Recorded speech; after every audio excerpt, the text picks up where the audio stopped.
പെരിയ ഇരട്ടക്കൊലക്കേസിലെ ഒന്നാം പ്രതി ഉൾപ്പെടെയുള്ള പ്രതികൾക്ക് കൂട്ടപ്പരോൾ. ഒന്നാം പ്രതി പീതാംബരൻ, നാലാം പ്രതി അനിൽ, അഞ്ചാം പ്രതി ഗിജിൻ, ആറാം പ്രതി അശ്വിൻ, 15-ാം പ്രതി വിഷ്ണു സുര എന്നിവർക്കാണ് പരോൾ അനുവദിച്ചത്. LDF സർക്കാർ അധികാരമൊഴിയും മുൻപ് 20 ദിവസത്തേക്കാണ് പരോൾ അനുവദിച്ചത്. പരോൾ ലഭിച്ച എല്ലാവരും കാസർഗോഡ് എത്തി. പെരിയ ഇരട്ടക്കൊലപാതക കേസ് പ്രതികൾക്ക് വീണ്ടും പരോൾ. ഒന്നാം പ്രതി പീതാംബരൻ ഉൾപ്പെടെ 5 പ്രതികൾക്കാണ് കൂട്ട പരോൾ അനുവദിച്ചത്.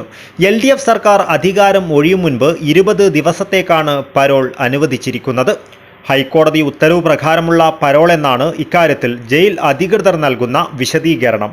ഒന്നാം പ്രതി പീതാംബരൻ, നാലാം പ്രതി അനിൽ, അഞ്ചാം പ്രതി ഗിജിൻ, ഏഴാം പ്രതി അശ്വിൻ, 15-ാം പ്രതി സുരേന്ദ്രൻ എന്നിവർക്കാണ് പരോൾ അനുവദിച്ചത്.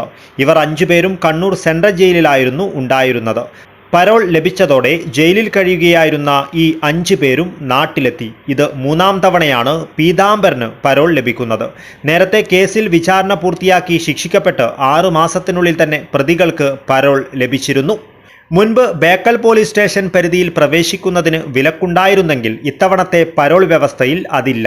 അതേസമയം പ്രതികൾ നാട്ടിലെത്തിയാൽ സംഘർഷ സാധ്യതയുണ്ടാകുമെന്ന പോലീസ് റിപ്പോർട്ട് അവഗണിച്ച് ജയിൽ ഉപദേശക സമിതി പ്രതികൾക്ക് അനുകൂലമായി റിപ്പോർട്ട് നൽകി എന്ന ആക്ഷേപവും ഇതിനകം ഉയർന്നിട്ടുണ്ട്.